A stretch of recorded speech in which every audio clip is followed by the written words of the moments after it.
Assalamualaikum warahmatullahi wabarakatuh. Innal hamdalillah nahmaduhu wa nasta'inuhu wa nastaghfiruh wa na'udzu billahi min shururi anfusina wa min sayyiati a'malina. May yahdihillahu fala mudilla lahu wa may yudlil fala hadiya lahu. Asyhadu an la ilaha illallah wahdahu la syarika lah wa asyhadu anna Muhammadan abduhu wa rasuluhu wa ba'd. Terakhir tentang as-sam'u wa ta'atu li a'immatil muslimin, mendengar dan taat terhadap pemimpin. Mau pemimpin itu ahli taat, ahli maksiat, jarang sholat, bahkan kadang itu urusan dia. Sebagaimana anak terhadap orang tuanya, ibunya. Mau ibunya nggak pernah sholat, mau ibunya suka berzina, minum khamar, maka anak tetap harus taat kepada ibunya. Nah, adapun pemimpin batasannya adalah la ma sallau. Selagi pemimpin itu masih sholat, muslim. Ketika pemimpin itu sudah kafir atau nampak kekafirannya, maka boleh kita tidak taat. Tapi boleh ya, bukan haram taat ya. Boleh tidak taat, boleh taat, ada pilihan. Ketika presiden kita, khalifah kita, raja kita sudah murtad, sudah nggak sholat lagi, sudah keluar dari Islam, maka ada pilihan, boleh taat, boleh tidak taat. Adapun pemimpin kita belum murtad, masih muslim, ya muslim tadi. Apakah orang yang berjudi itu jadi kafir? Kan tidak.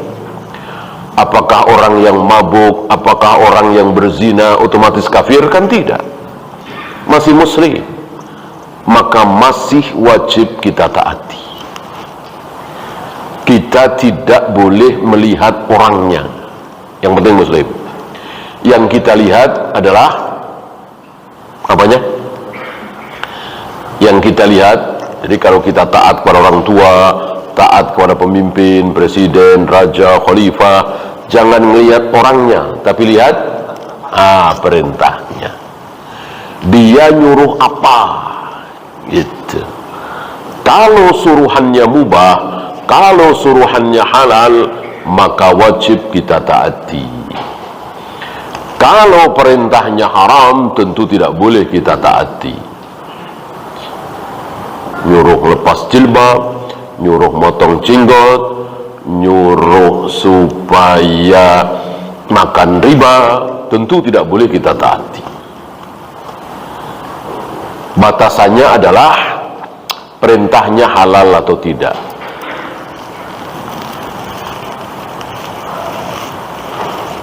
Nah, disinilah banyak saudara-saudara kita yang salah paham. Sering kita mendengar para tokoh Islam, bahkan kiai, bahkan da'i mengatakan, lihat dulu presiden kita seperti apa, lihat dulu raja kita seperti apa. Kalau dia ahli maksiat, kalau dia suka mabuk misalnya, ngapain kita taati? Ini keliru. Menyalahi sabda Nabi alaihi salatu wassalam, walaupun si pemimpin itu hatinya seperti hati setan. Kayak apa coba? Hatinya seperti hati setan. Udah luar biasa maksiatnya. Tapi selagi dia presiden kita, raja kita, khalifah kita, amir kita, lalu nyuruh kita, dan suruhan itu tidak haram, wajib kita taati. Hak sebagai penguasa masih ada. Jangan dicaci maki depan umum, jangan dijelek-jelekkan di internet, di televisi, di radio, di jalanan, di mimbar-mimbar masjid, tidak boleh. Haram. Ya. Rupanya ini yang difahami oleh para sahabat, para tabi'in, tidak difahami oleh kaum muslimin hari ini. Kemarin kita bahas seorang pemimpin yang luar biasa bengis, kejam, dahsyat, tidak punya belas kasih. Entah berapa ratus, berapa ribu kepala dipenggal oleh dia, kejam sekali, bernama Hajjaj bin Yusuf. Hari itu Anas bin Malik masih hidup, Asma binti Abu Bakar masih hidup, banyak sahabat masih hidup bersama tabi'in. Apa? Diam. Jangankan teriak-teriak, mencaci maki, turun ke jalanan, demo, bahas saja nggak ada. Bahas di majelis-majelis. Tidak seperti hari ini. Kalau ada presiden yang begini-begini, kalau ada gubernur yang begini-begini, laris di mimbar-mimbar Jumat, laris di pengajian-pengajian, dibahas, dicaci, dimaki. Ini Hajjaj bin Yusuf yang Hasan Basri mengatakan, seandainya masing-masing generasi berlomba nanti di hadapan Allah untuk menyerahkan orang yang paling zalim, lalu kita, generasi kita serahkan Hajjaj bin Yusuf, insya Allah kita menang. Artinya apa? Menurut beliau, sulit mencari tandingan Hajjaj bin Yusuf dalam masalah kekejaman, kebengisan. Para sahabat diam. Antum mau bilang para sahabat penakut? Bukan laki-laki, takut mati, takut menghadapi risiko. Betapa lancangnya mulut antum kalau antum berani mengatakan seperti itu. Tidak ada manusia pemberani seperti para sahabat. Sahabat tidak ada yang takut mati. Tidak seperti kita, hubbud dunya wa karahiyatul maut. Ini penyakit akhir zaman. Penyakit akhir zaman adalah al-wahan, hubbud dunya wa karahiyatul maut. Cinta sekali dengan kehidupan ini dan sangat takut mati. Mati adalah sesuatu yang sangat-sangat ditakuti. Para sahabat tidak. Para sahabat belum terkena penyakit wahan. Para sahabat tidak begitu cinta terhadap dunia dan tidak takut mati. Jadi para sahabat diam, tidak ada yang membahas kebengisan, kebejatan, kekejaman Hajjaj bin Yusuf, bukan karena takut, bukan karena mereka tidak berani menghadapi risiko, tapi karena memang sunnahnya seperti itu. Maka di majelis-majelis, di pengajian-pengajian, di majelis ilmu, di mimbar-mimbar khutbah, biasa membahas tentang tauhid, membahas tentang surga neraka, membahas bagaimana hukum riba dan seterusnya. Tidak ada yang membahas Hajjaj bin Yusuf. Tidak seperti majelis-majelis ilmu hari ini. Ketika ada seorang menteri, seorang gubernur, apalagi presiden melakukan perbuatan yang buruk, zalim, segala macam, laris di majelis-majelis dibahas. Bahkan ada yang sampai menyebut nama, bahkan sebagian menjadi digemari, laku. Wah, ini dia nih, ini ustadz pemberani, ini dai pemberani, nggak takut resiko, berani menjelek-jelekkan penguasa di depan umum, padahal itu dosa. itu haram. Nah, la yanbaghi lil muslim ayyudilla nafsahu, kata Nabi. Tidak pantas seorang muslim menjelek-jelekkan dirinya sendiri. Para sahabat bertanya, apa ada seorang muslim kok menjelek-jelekkan dirinya sendiri? Nabi menjawab, ada. Dan itu tidak boleh, haram menjelekkan diri sendiri. Kapan? Yaitu ketika dia menjelek-jelekkan presidennya, mencaci maki, menjelek-jelekkan rajanya, amirnya, khalifahnya, berarti dia sedang menjelek-jelekkan dirinya sendiri. Kenapa? Karena presiden, pemimpin, khalifah adalah cerminan rakyat. Ketika kita punya seorang presiden yang korup, yang tidak amanah, yang tidak jujur, itu membuktikan bahwa mayoritas kita memang korup, tidak amanah, tidak jujur.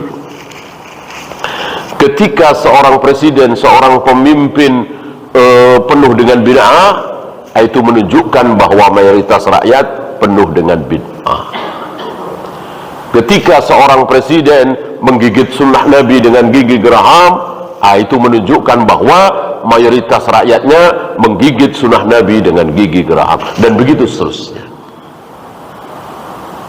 Maka mau direkayasa pemilu, pilkada, kita pilih yang terbaik, putra bangsa terbaik, nggak bisa. Pasti yang jadi ketemunya yaitu itu juga, mayoritas rakyat.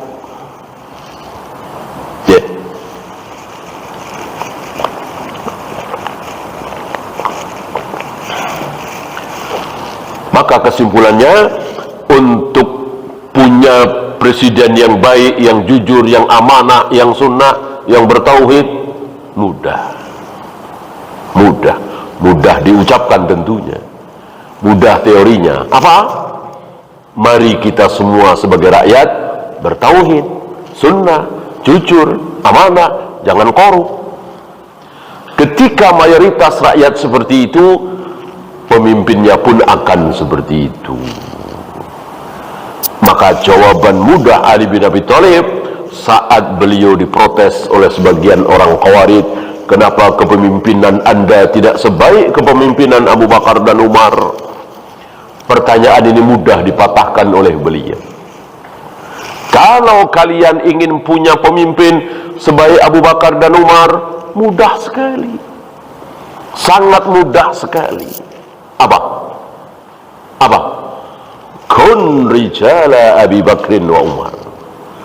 Jadilah kalian rakyat seperti rakyat-rakyat di zaman Abu Bakar dan Umar.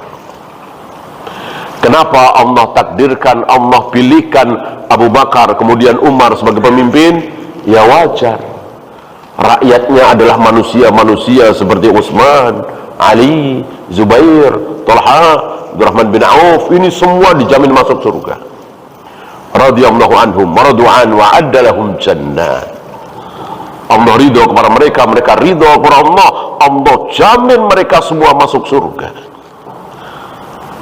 Pantesan Allah pilihkan untuk mereka Abu Bakar, kemudian Umar. Maka jika hari ini kita pingin punya pemimpin seperti Umar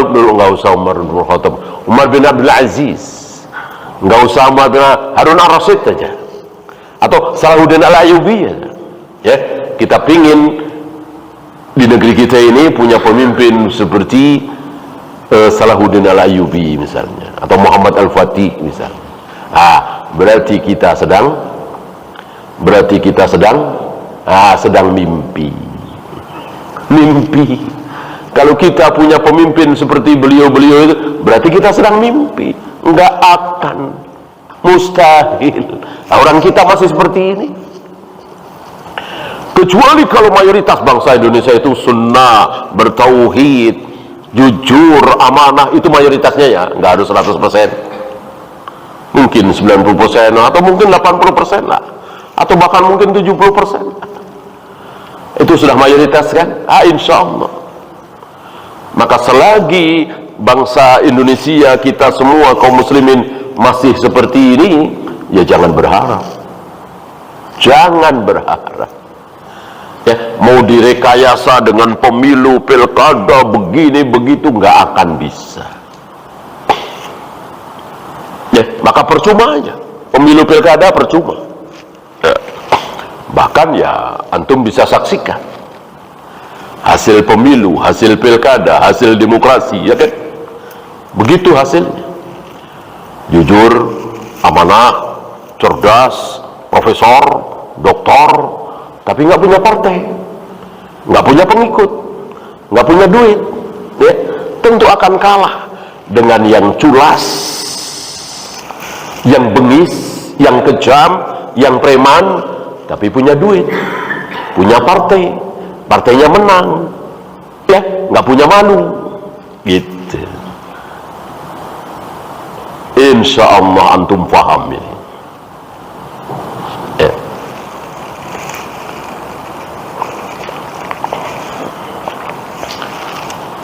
Maka orang yang masih berharap pengen punya gubernur baik, wali kota baik, presiden baik lewat coblos-mencoblos, sepertinya dia masih ragu dengan ayat Allah. Dia ragu dengan sabda Nabi bahwa Allah akan memberikan pemimpin kepada kalian persis seperti keadaan mayoritas kalian. Ya, mosok kita ragu ya. Nah, kalau kita tidak ragu, ya ngapain? Berharap punya pemimpin baik dengan coblos-mencoblos itu. Berarti seolah kita ragu. Ya. Maka daripada buang-buang waktu, maka akan lebih baik kita berusaha supaya punya pemimpin baik dengan cara mengajak saudara-saudara kita untuk baik, untuk sunnah, untuk bertauhid, untuk jujur, untuk amanah, insya Allah. Dan kita melihat perkembangan itu, ya. Dari tahun, kalau antum sudah mulai ngaji di tahun 80-an, kemudian 90-an, kemudian 2000, 2010, 2020 sampai sini, luar biasa perkembangannya. Ya, yang sudah mulai meninggalkan berbagai macam bid'ah, yang sudah buang jimat-jimat, keris-keris, wafat raja, alhamdulillah banyak. Yang berbondong-bondong keluar dari perusahaan bank ribawi, judi asuransi, ya, yang mulai menutup aurat pakai jilbab, bahkan banyak lebih dari itu pakai cadar, yang mulai tidak mencukur jenggot lagi. Walillahilhamd. Ya, hasil apa ini? Hasil apa? Adanya apa? Adanya partai Islam? Tidak ada. Andil apa partai Islam ini di negeri kita ini, tengah masa punya andil apa partai Islam ini? Nggak ada. Ya, dapat apa kaum muslimin dari partai-partai Islam itu? Dapat apa kaum muslimin? Ya, nah, kalau antum jujur, dari partai-partai Islam itu, terutama di tahun 2005, 2010, kaum muslimin dapat apa? Dapat malu. Kaum muslimin malu dengan banyaknya tokoh partai Islam ditangkap, dipenjara, korupsi. Malu kan partai Islam? Karena ya, untuk menegakkan kebaikan di negeri kita ini bukan dengan partai Islam, tapi dengan dakwah, terus mengajak kaum muslimin untuk taat kepada Allah dan Rasulnya, mengajak kaum muslimin kembali kepada sunnah Nabi alaihi salatu wassalam, bukan dengan mendirikan partai Islam. Partai Islam sudah tahun dari 1955, ya kan, sampai hari ini sudah berapa puluh tahun, ya. Apa hasilnya? Apa? Nggak ada.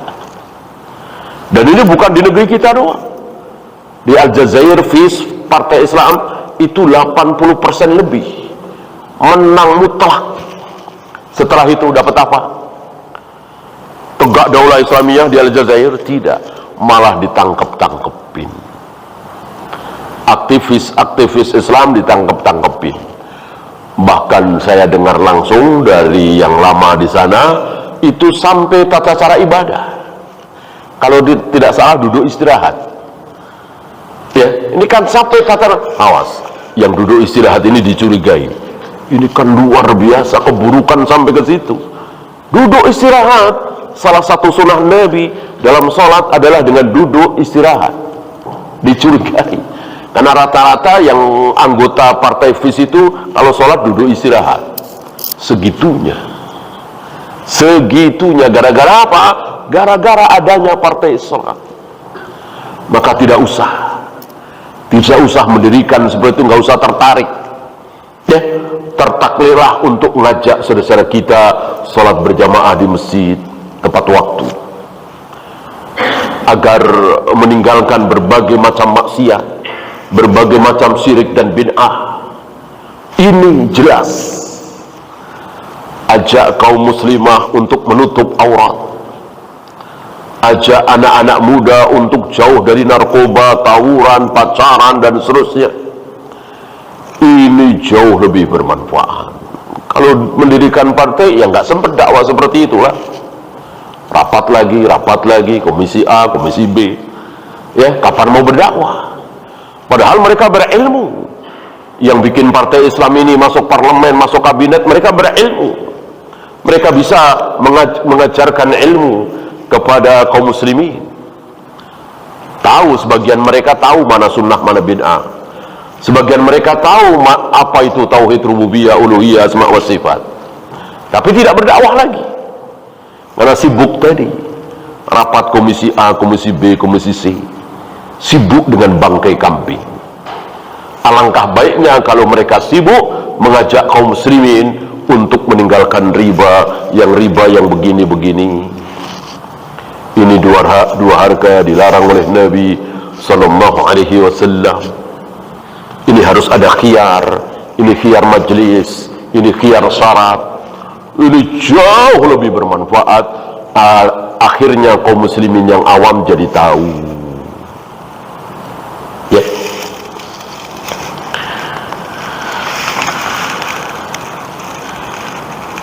Wala yahillu li ahadin. Ini selanjutnya 31. Mungkin di kitab antum sama 31. Ini masih semakna ya. Wala yahillu li ahadin. Tidak halal bagi seseorang. Tidak halal berarti haram ya, berdosa ya. Ayyabita lailatan, bermalam satu malam, berada dalam satu malam. Wala yara anna alaihi imaman, dalam keadaan dia tidak punya pemimpin.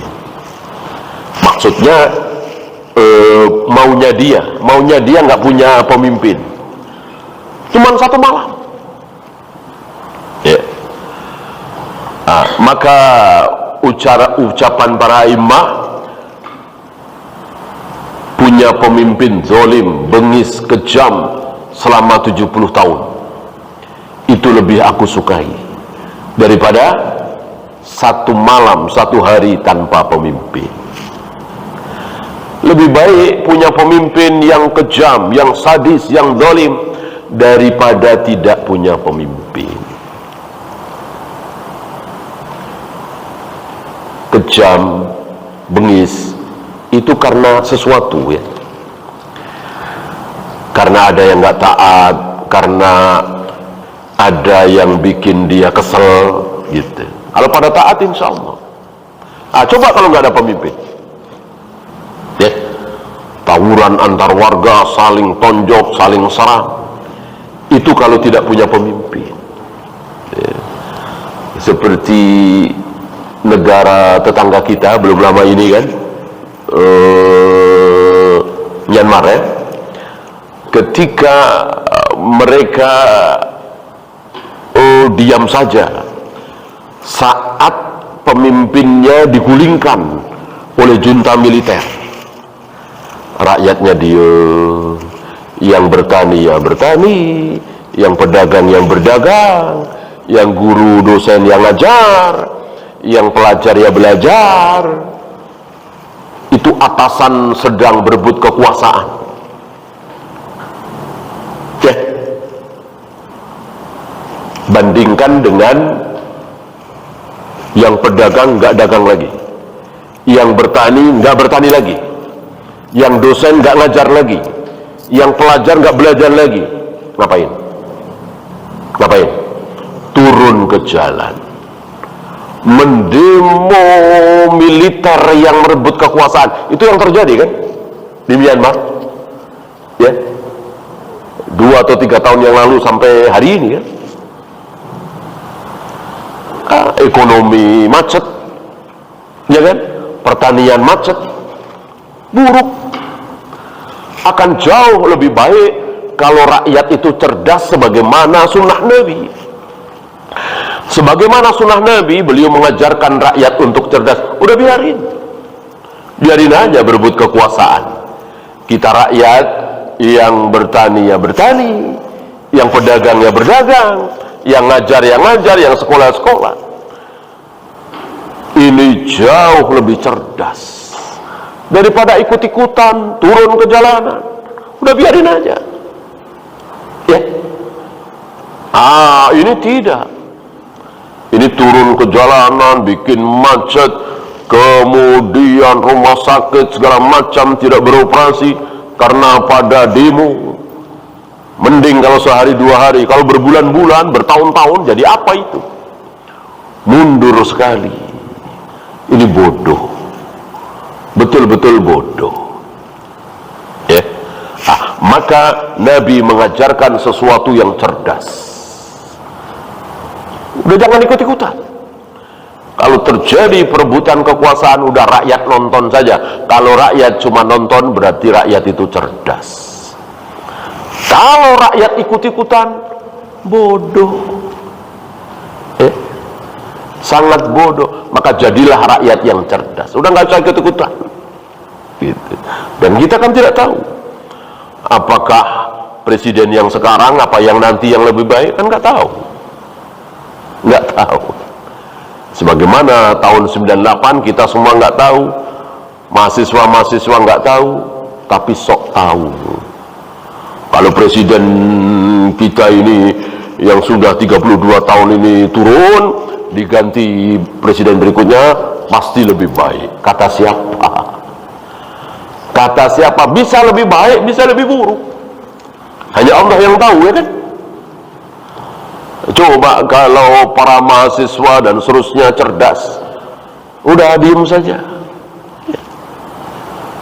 Kan diawali oleh dolar yang melambung luar biasa, udah diem aja.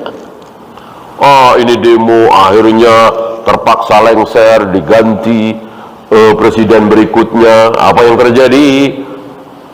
Lebih baik, lebih buruk? Lebih buruk, ya.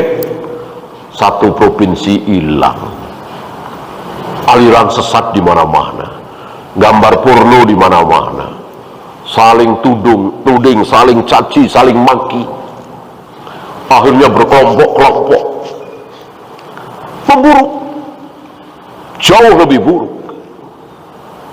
Ya.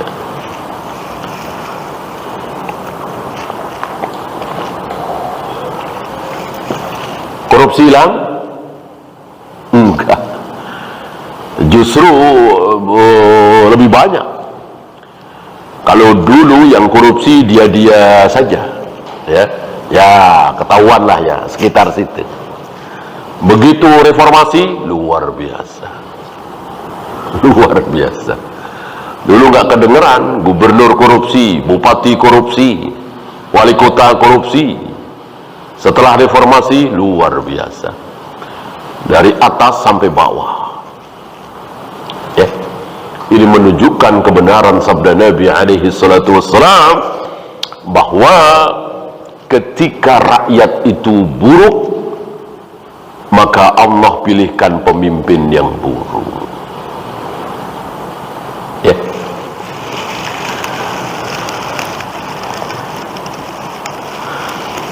barran kana au fajiron. Nah, mau pemimpin itu baik maupun fajir, maka harus ada, harus punya. Sebagaimana ucapan para imam tadi, 70 tahun di bawah seorang pemimpin yang kejam, yang zalim, yang bengis, lebih baik daripada satu malam tanpa pemimpin. Ya, mana akibatnya panjang. Yang tidak melihat akibat mungkin seperti orang yang tidak paham. Kenapa sih iblis biasa aja ketika anak buahnya mengatakan, aku datangi si fulan, akhirnya si fulan minum khamar, mabuk. Iblis ya biasa aja, ya senang-senang biasa. Datang lagi, ya Syekh, aku datangi si fulan sehingga dia berzina. Iblis ya biasalah, bagus. Ya Syekh, aku datangi si fulan, akhirnya dia mencuri, akhirnya dia membunuh. Kata iblis, bagus gitu, biasa aja. Lalu ada yang datang, ya Syekh, aku datangi fulan dan fulana, suami istri, akhirnya mereka berdua bercerai. Langsung dipakaikan mahkotanya, didudukkan di singgasananya. Iblis senang betul dengan perceraian. Tanda tanya besar kita, kenapa sih cerai? Kan halal, cerai kan tidak mutlak haram. Kenapa iblis senang betul, sementara berzina, minum khamar, berjudi, membunuh malah biasa-biasa saja? Orang yang melihat akibat insya Allah bisa tahu. Lihat saja akibat perceraian apa yang terjadi. Anak terlantar, akhirnya nakal, nggak bisa diurus, nggak bisa diatur. Tadinya waktu ayahnya masih hidup ada yang ditakuti, nurut. Begitu waktu masih ada suami istri, ya, begitu bercerai hancur, ya. Kemudian istrinya menjadi janda, tahu sendiri, godaan dari mana-mana, ya kan? Kemudian dia butuh nafkah, dia tidak ada yang menafkahi, dia tidak punya keahlian, akhirnya ke kota, ya, terjadilah apa yang terjadi. Di tempat-tempat kerja, di tempat-tempat maksiat, bahkan tidak jarang jadi pelacur, kan dari situ. Ada yang survei katanya itu mayoritas para pelacur, pekerja-pekerja di tempat maksiat itu diawali janda. Yang gadis itu sangat jarang sekali janda. Karena apa? Perceraian. Ini rupanya betapa iblis senang sekali dengan perceraian itu, karena keburukannya memanjang ke sana kemari. Hati-hati, termasuk ini. Mungkin kita, kenapa sih nggak ada pemimpin? Kan bisa jalan, bisa hidup. Ternyata keburukannya memanjang ketika kita tidak punya pemimpin.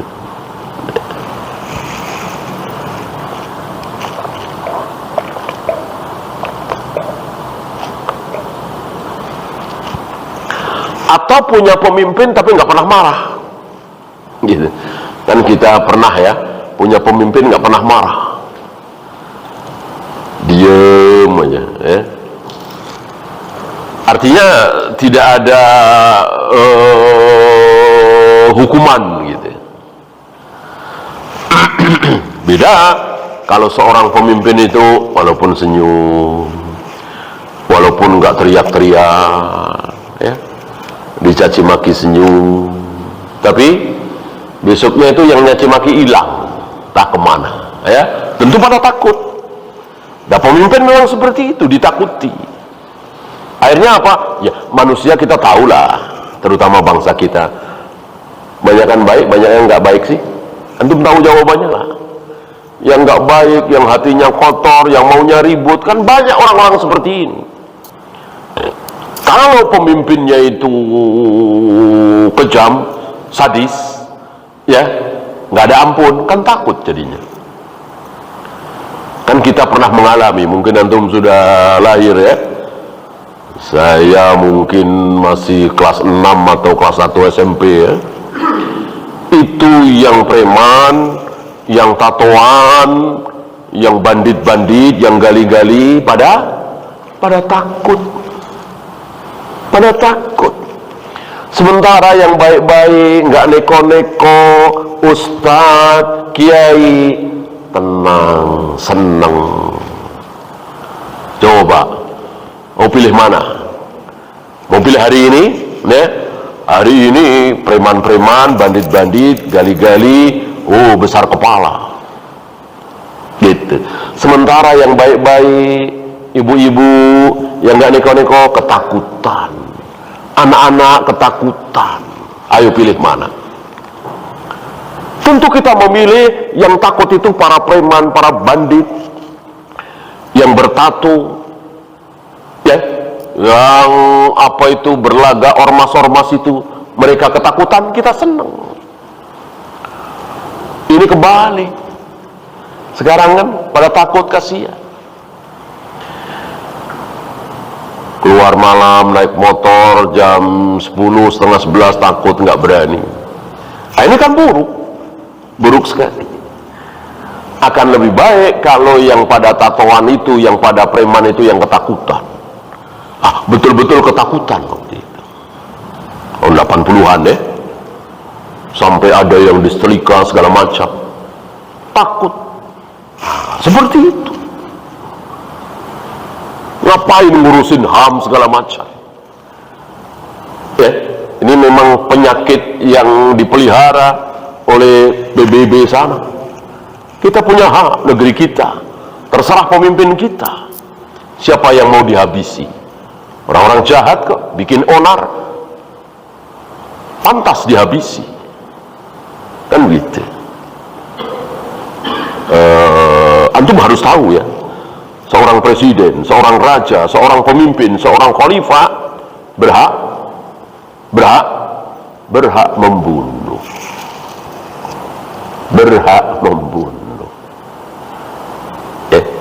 Mana dalil?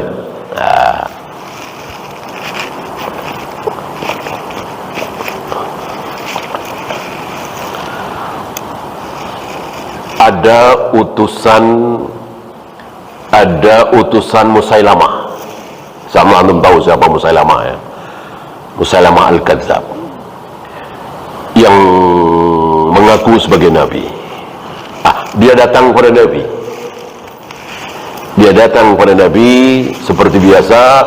Siapapun yang ditemui oleh Nabi mengajak supaya masuk Islam, baca syahadat. Maka orang ini diminta oleh Nabi untuk baca syahadat masuk Islam. Orang ini malah menjawab, justru saya kesini meminta kepada Anda untuk mengakui bahwa Musailamah adalah Nabi juga. Kayak apa marahnya Nabi? Kayak apa? Dan Nabi tentu ya nggak usah Nabi lah, semua orang tahu ini bohong ini. Maka disebut Musailamah Al-Kadzab. Temennya saja Amr bin As, ya, waktu itu Amr bin As masih kafir, mentertawakan kebohongan Musailamah ini. Ketika Musailamah mau coba-coba bikin menyaingi ayat Al-Quran, itu setelah turun surat Al-Fil. Ayat Al-Quran kan antum tahu ya, dibacanya kan enak ya, dan ada artinya, ada maksudnya. Ini Musailamah coba-coba bikin Al-Wabar. Memang didengarnya belakangnya pakai R semua, tapi nggak ada isinya. Cuman menyebut kelinci, kupingnya panjang, loncat-loncat. Ya apa itu? Anak kecil. Amr bin As mengatakan, saya yakin engkau sadar ya, bahwa aku nggak percaya kalau itu wahyu dari Tuhan, dari Allah. Itu temannya sendiri. Nah, utusan Musailamah ini meminta kepada Nabi supaya Nabi mengakui kalau Musailamah itu Nabi. Ya. Maka Nabi mengatakan, kalau engkau bukan utusan, sudah aku bunuh. Ya, silakan azan dulu. Wassallallahu ala Muhammadin sallallahu alaihi wasallam wa akhiru da'wana alhamdulillahi rabbil alamin. Alhamdulillah, salatu wassalamu ala rasulillah, la hawla wa la quwwata illa billah. Kita lanjut sedikit. Ketika Nabi diminta oleh utusan Musailamah supaya beliau mengakui bahwa Musailamah juga Nabi, tentu Nabi marah. Maka Nabi mengatakan, wallahi demi Allah, seandainya engkau bukan utusan, sudah aku bunuh.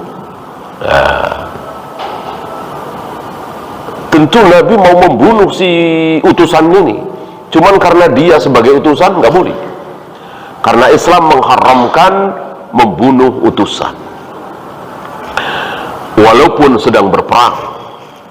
Waktu itu Mekah dengan Madinah, ada utusan dari Mekah, negeri kafir, maka tidak boleh dibunuh, harus dilindungi. Dan sepertinya sampai hari ini, ya kan, utusan musuh tidak boleh dibunuh. Ya. Dan ini difahami dan diamalkan oleh para sahabat, kemudian tabi'in, atba'ut tabi'in. Ya. Artinya siapa yang membahayakan, memudaratkan, kalau perlu dibunuh, bunuh. Nah, hari ini karena harus lewat hakim, undang-undang, jadi panjang. Padahal kalau dia dibunuh, selesai masalah. Ya. Dan orang-orang seperti dia yang juga jahat, yang juga mau korupsi dan seterusnya, insya Allah akan membatalkan niatnya. Temennya udah dibunuh. Ya. Harun Ar-Rasyid mempraktekkan ini, ya. Jadi waktu itu seorang alim, Abu Muawiyah Ad-Darir namanya, disebut Ad-Darir karena buta.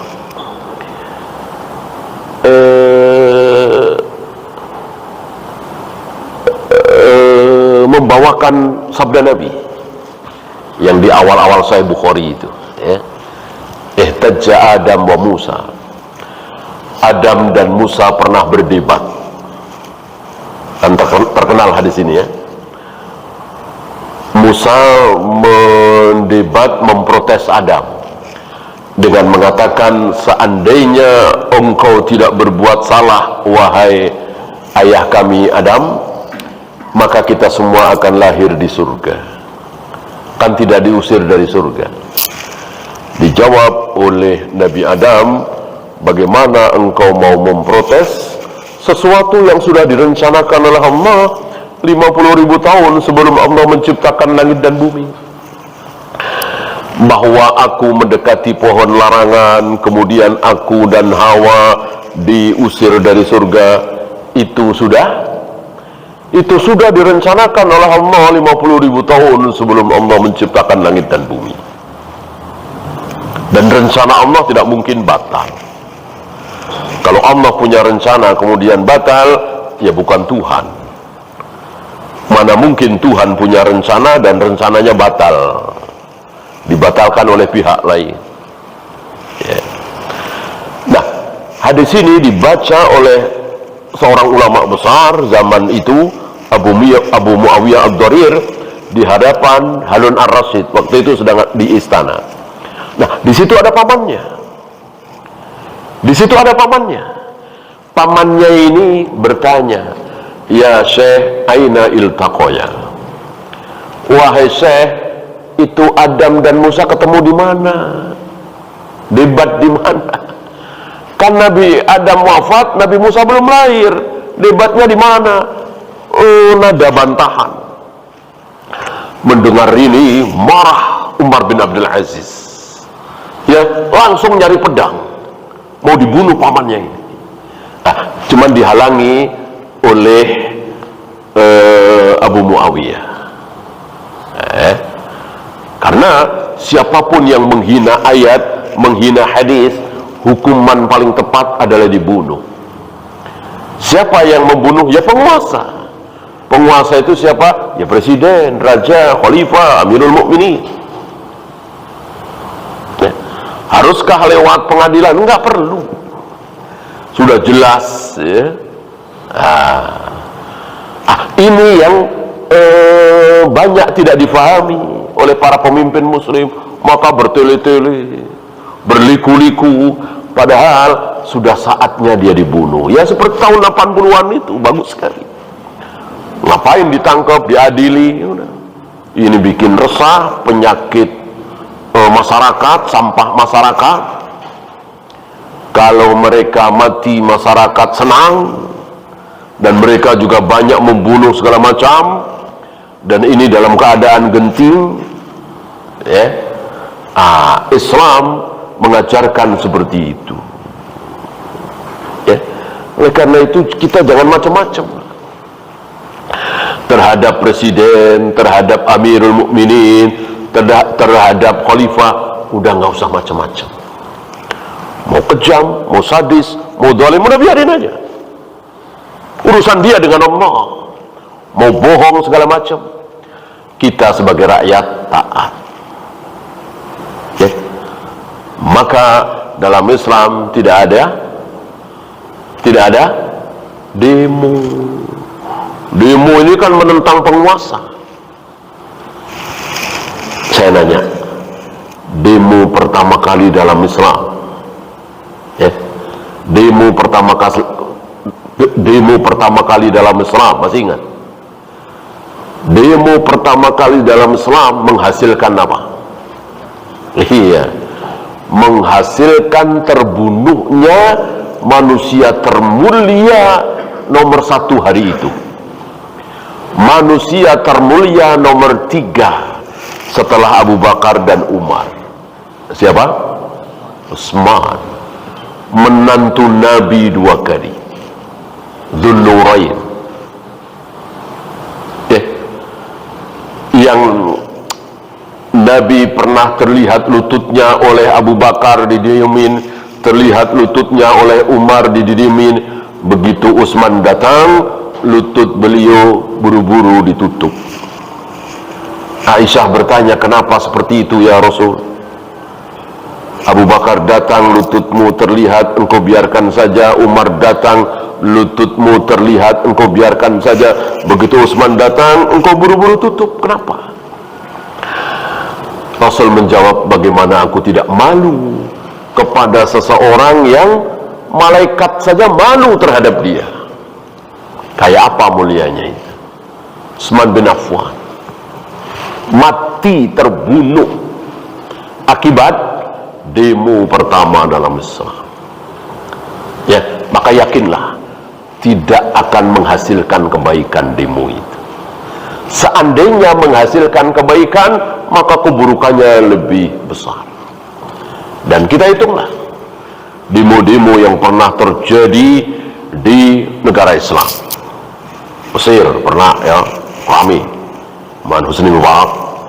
Syria, apalagi Libya, termasuk di negeri kita. Lihat saja, ketika demo besar di negeri-negeri ini, setelah demo apa yang terjadi, ya, di Libya hasil dari demo apa? Terbunuhnya siapa itu? Muammar Gaddafi. Belum sampai setahun pada nyesal. Keburukan demi keburukan muncul setelah demo itu, yang berakhir dengan terbunuhnya Muammar Gaddafi. Syria apalagi, porak-poranda, hancur-hancuran. Syria, ya. Mesir, ya. Negeri kita jelas, alhamdulillah, negeri kita tidak korban darah, ya. Padahal seandainya Pak Harto mau habis itu, mudah sekali menghabisi mahasiswa seperti di Cina, di lapangan Tiananmen itu. Beliau memilih mundur, ya, dan berakhir dengan keburukan. Setelah beliau lengser, berakhir dengan keburukan. Kita semua tahu. Ya, ini sayang sekali para mahasiswa umumnya kaum muslimin kurang belajar sunnah. Coba mereka semua tahu belajar sunnah fikih, sunnah sarhus sunnah, barangkali tidak akan terjadi apa yang terjadi. Mereka mengira sampai hari ini mereka terkena syubhat. Pokoknya kalau pemimpin salah, pemimpin buruk, pemimpin tidak baik, demo, hujat, turun ke jalanan, kalau perlu turun, lengserkan, gulingkan. Sampai hari ini, ya, riak-riak itu masih ada, ya. Ya 2 bulan yang lalu, 3 bulan yang lalu, 5 bulan yang lalu kan masih ada. Turunkan. Ini buruk sekali, ya, sangat buruk sekali. Maka jangan sampai kita terkena syubhat, ya. Agar kita tidak terkena syubhat, kembali kepada Al-Quran dan Sunnah. Gigit sunnah Nabi dengan gigi geraham. Dan ini wasiat Nabi beberapa bulan sebelum beliau wafat. Tamassaku biha wa 'addu 'alaiha bin nawajid. Berpegang teguhlah dan gigit dengan gigi geraham. Ya, untuk habis kita akhiri. Subhanakallahumma bihamdika asyhadu an la ilaha illa anta astaghfiruka wa atubu ilaik. Assalamualaikum warahmatullahi wabarakatuh.